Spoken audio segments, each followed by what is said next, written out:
এই মডিউলটা আমার কাছে অনেক দিন ধরেই পড়েছিল, তাই ভাবলাম এটা আপনাদেরকেও জানিয়ে দেওয়া যাক, যাতে করে আপনারা উপকৃত হন। এটা মূলত বুস্টার মডিউল। এটার মাধ্যমে ডিসি ভোল্টেজ বুস্ট করা যায়। সর্বনিম্ন 2 ভোল্ট এবং সর্বোচ্চ 40 ভোল্ট পর্যন্ত আউটপুট পাওয়া যায়। এটাতে 3.7 ভোল্টের লিথিয়াম আয়রন ব্যাটারি দিয়েও ইনপুট দেওয়া যায়, অথবা এরকম 12 ভোল্ট ইউপিএস ব্যাটারি দিয়েও ইনপুট দেওয়া যায়।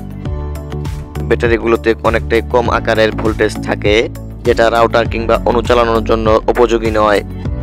আমরা আজকের ভিডিওতে জানতে চলেছি এই বুস্টার মডিউলের মাধ্যমে ওয়াইফাই রাউটার কিংবা অনু চালানো যায় কিনা। আমরা প্রথমে এর বিষয়ে বেসিক তথ্য জানব। প্রথমে একটি আইসি রয়েছে, যেটার নাম অনুযায়ী সার্কিটটির মডেল নেম রাখা হয়েছে। সার্কিটটির দুপাশে 2টি ক্যাপাসিটর রয়েছে, এগুলো ভোল্টেজ বুস্টিং এ সাহায্য করে। আর এখানে একটি ভেরিয়েবল রেজিস্টর রয়েছে, যেটার মাধ্যমে ভোল্টেজ কম বেশি করা যায়। এর সাথে আরও রয়েছে একটি ইন্ডাক্টর, কিছু রেজিস্টর এবং ডায়োড। এগুলোর মাধ্যমেই মূলত ভোল্টেজ বুস্টিং করে। আমরা এটার সাহায্যেই খুব নিম্ন ভোল্টেজ থেকে উচ্চ ভোল্টেজে কনভার্ট করতে পারি, যেটা বিভিন্ন কাজে প্রয়োজন হয়। এখন আমরা জানব ইনপুট এবং আউটপুট সম্পর্কে। মূলত এখান থেকেই দিতে হয় ইনপুট। এখানে 3 ভোল্ট থেকে 12 ভোল্ট পর্যন্ত ইনপুট দেওয়া যায়। এর পরিবর্তে আমরা এই পাশ থেকে আউটপুট পাবো।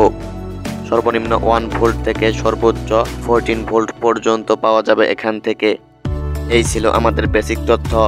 এখন আমরা কাজ শুরু করব। আমরা এখানে লিথিয়াম আয়রন পেন্সিল ব্যাটারি ব্যবহার করব।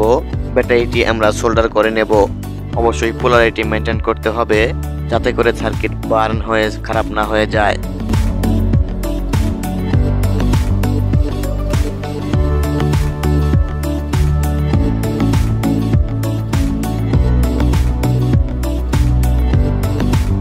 এখন আমরা এর আউটপুটে 2টি ক্লিপ লাগাবো। এগুলো সোল্ডার করতে হবে।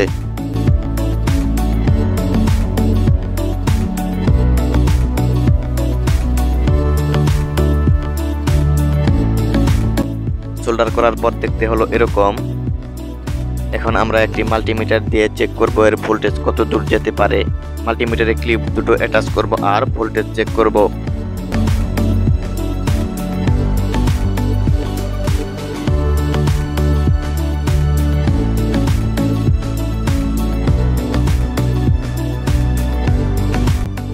এখানে ভোল্টেজ আছে প্রায় 5 ভোল্টের মতন। এজন্য টেস্টার বা নাইফ দিয়ে ভেরিয়েবল রেজিস্টরটি ঘোরালে কমবে এবং বাড়বে। আমরা বাড়াবো, তাই বাঁ দিকে ঘোরাবো।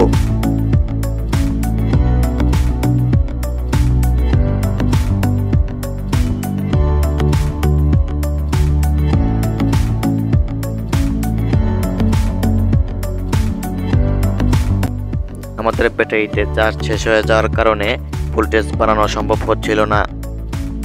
এজন্য আমরা একটি 5 ভোল্ট চার্জার নিয়ে সেটার মাধ্যমে ইনপুট দেব।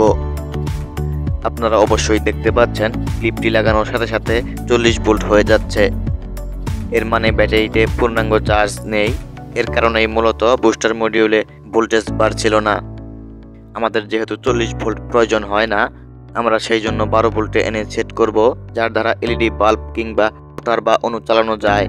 আপনার রাউটার কিংবা অনু যদি হয় 9 কিংবা 12 ভোল্টের মধ্যে, তাহলে একটি মাত্র বুস্টার মডিউলের মাধ্যমেই আপনি রাউটার কিংবা অনু চালাতে পারবেন। আমার রাউটারটা অনেকটাই উপরে, যেটা নামিয়ে আনা অনেকটাই কষ্টকর, কিন্তু আপনাদের হতাশ করব না। একটি ডিসি 12 ভোল্ট কপ এলইডি দিয়ে চেক করে দেখব আমরা এটি কতটা উজ্জ্বল আলো দিতে পারে। প্রথমে দেখাই ব্যাটারির মাধ্যমে চলে কিনা। আপনারা হয়তো দেখতে পাচ্ছেন এলইডি গুলো জ্বলছে না, তার মানে এটি 12 ভোল্টের। এবার দেখতে হবে বুস্টার মডিউলের মাধ্যমে কতটুকু জ্বলে।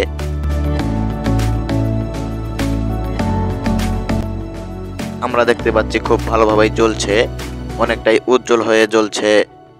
আপনারা যারা ভাবছেন এটা দিয়ে মোটর চালানো যাবে, সেটা কিন্তু একদমই ভুল। কারণ হচ্ছে এটা দিয়ে মোটর চলবে না। এটার মাধ্যমে 3 এম্পিয়ারের বেশি আউটপুট পাওয়া যায় না।